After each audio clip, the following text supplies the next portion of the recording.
کہتے ہیں کہ حضرت علی رضی اللہ تعالیٰ عنہ سے ایک عورت نے اپنے گھر کی پریشانیاں بیان کی اور فرمایا کہ مجھے سمجھ نہیں آتی کہ ہمارے گھر میں کیوں بے برکتی ہوتی ہے۔ اس پر حضرت علی رضی اللہ تعالیٰ عنہ نے دریافت فرمایا کہ کیا تم رات کو برتن دھو کر سوتی ہو یا جھوٹے برتن اسی طرح سے چھوڑ کر سو جاتی ہو؟ تو اس عورت نے کہا میں تو رات کو برتن ویسے ہی چھوڑ کر سو جاتی ہوں۔ تو اس پر حضرت علی رضی اللہ تعالیٰ عنہ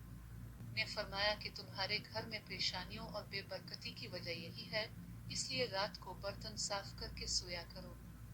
اس بات سے معلوم ہوا کہ رات کو جھوٹے برتن نہیں چھوڑنے چاہیے، اور اس بارے میں سائنس کا بھی یہ کہنا ہے کہ اگر برتنوں کو زیادہ دیر کے لیے گندا چھوڑ دیا جائے تو ان میں نقصان دہ قسم کے بیکٹیریا پیدا ہو سکتے ہیں جو کہ مختلف بیماریوں کا سبب بن سکتے ہیں، اور ظاہر سی بات ہے کہ جب برتنوں میں کھانے پینے کی اشیاء ہوں گی تو مختلف زہریلے کیڑے مکوڑوں کا بھی ان میں چلنے پھرنے کا خدشہ ہوتا ہے، اس لیے بہتر ہے کہ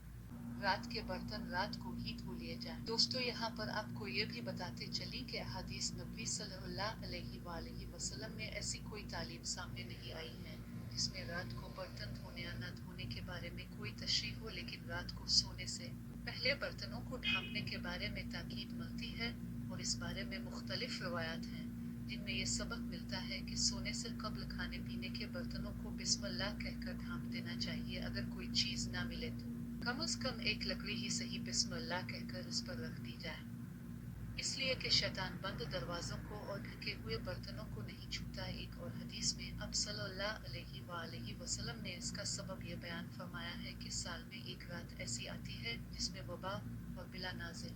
ہوتی ہے، اور جس چیز کا منہ بند نہ ہو اور جو برتن ڈھکا ہوا نہ ہو اس میں یہ وبا اترتی ہے۔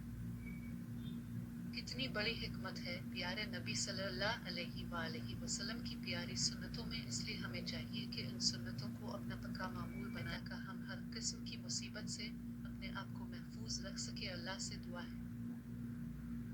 کہ اللہ ہمیں آقا صلی اللہ علیہ وآلہ وسلم کی تعلیمات پر عمل کی توفیق عطا فرمائے، آمین۔